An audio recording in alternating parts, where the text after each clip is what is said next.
Welcome back. Today on this episode, we're going to talk about everyday sales leadership, doing it with authenticity and integrity. And you might think that, leadership in sales and being a sales leader is about the title, the position, being the authority figure. But what if leadership actually isn't about the organizational chart? What if it's not about where you fit on the sales leaderboard? What if it's actually about more? What if it's actually something deeper, like something more personal, like authenticity and integrity? And that's kind of what I want to explore with you today. Funny thing is, this is my third time recording this, so you're going to get the best, you should get the best version of this by now. Technology's been fighting me today. Anyways, I've found too often in sales organizations, too much of the focus is put on individual production. And that the sales leaders, their main focus is too often their own numbers than the numbers of their team and the numbers of their guys. And some of the ways that can manifest or come about is oftentimes the guy who sells the most is given the title of leader. And sometimes the guy who can sell the most is the best leader. And don't get me wrong. Look, if I'm a sales rep, I want a leader I know I can sell. I want a leader who I know he knows what he's talking about. And just because you can sell doesn't make you a great leader. And sometimes the problem I've seen is we get sales leaders who only care about their numbers, who only care about the money, and they just aren't great at leading, inspiring, and helping others, or they don't want to. And so we have to disconnect your ability to perform as a sales rep from your ability to be a sales leader. Those two aren't exactly the same. Now, I do believe that selling is a form of leadership. And if you're a good leader, you have to have the ability to sell. And I think to be a leader for others in your organization is different than selling to your customers and your clients. On the flip side, sometimes I see that organizations put too much focus on the leader, the sales leader, continuing to sell, where the compensation and the, not just the compensation, but the responsibilities of the leader is more focused on him or her getting their own numbers and their own performance than it is of the team. And look, I really believe we're doing our leaders a disservice when we tell them you have to hit the highest numbers. Now, look, if I'm a leader and I have very few guys on my team and it's a new group, that's one thing, right? If I've got a large team, there's no reason the leader should be selling the most. And too often, our comp structures and the ways we pay and promote wins in an organization is all about individual success. And too often it's over individual glory. It's too often about individual glory than it is about team glory.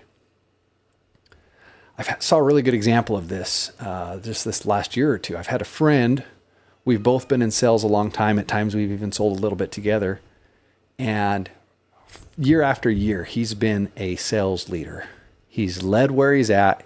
He's always kind of lived by this idea that as the leader, I'm going to sell the most. I'm going to sell more than everybody else. I'm going to perform and I'm going to work harder than everybody.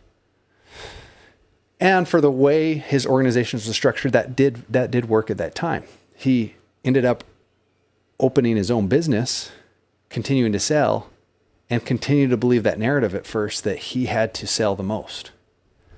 And he realized, now I've got too much on my plate. One, just being the leader, and two, now adding the responsibilities of ownership. I've got too much responsibility to make sure I get mine. And I believe he did an amazing, incredible job this year because he made that transition to viewing, hey, I'm the leader and I'm going to make sure my guys get theirs. And I'm going to make sure my guys have the support, the tools, everything they need to succeed.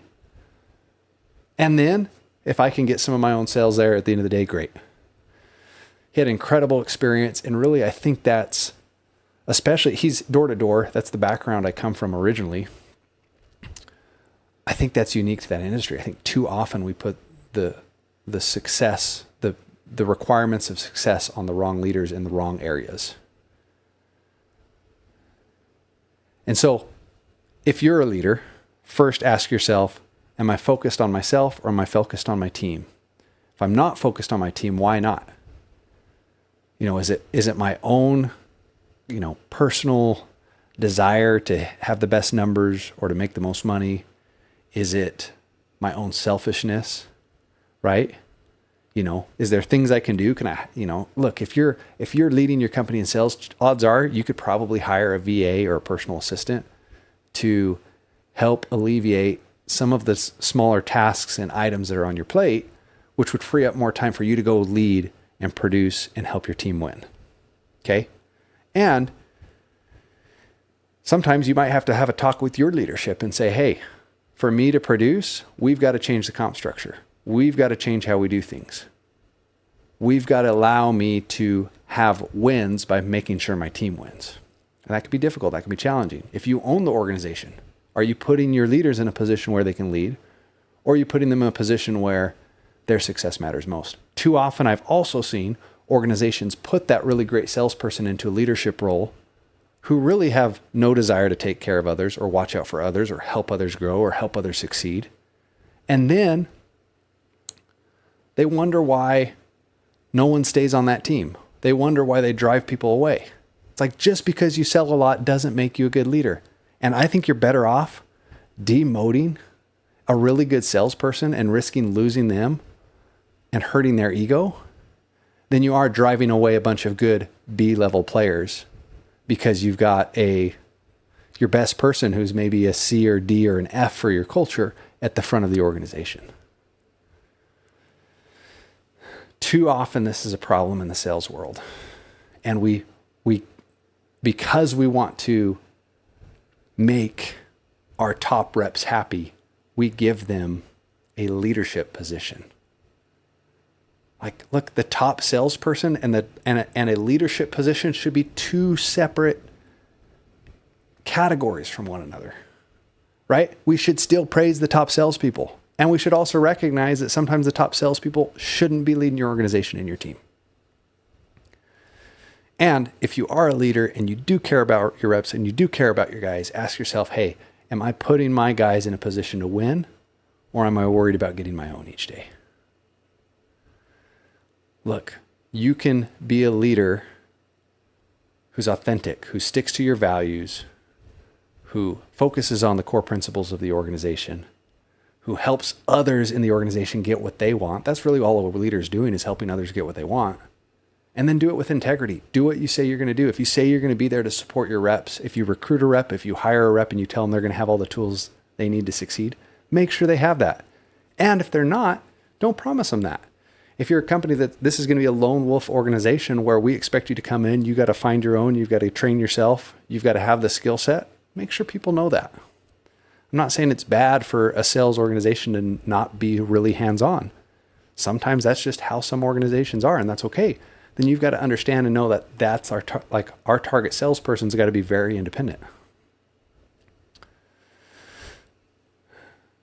The best sales leaders I've had are the ones I know I can call, they'll pick up the phone, and they'll help me figure out any issue I'm going on. And they're not just doing it because that's their job, like they genuinely care about my success. So,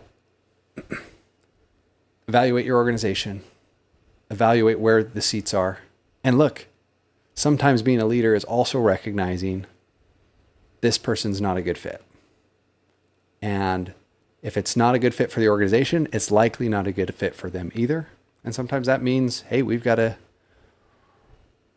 do something that requires some bold, authentic action.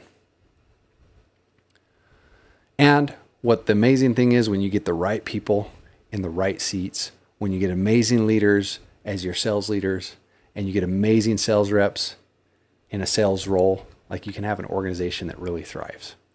I'm Drew Norton, the Everyday Sales Leader, and this is your daily dose of Sales Inception.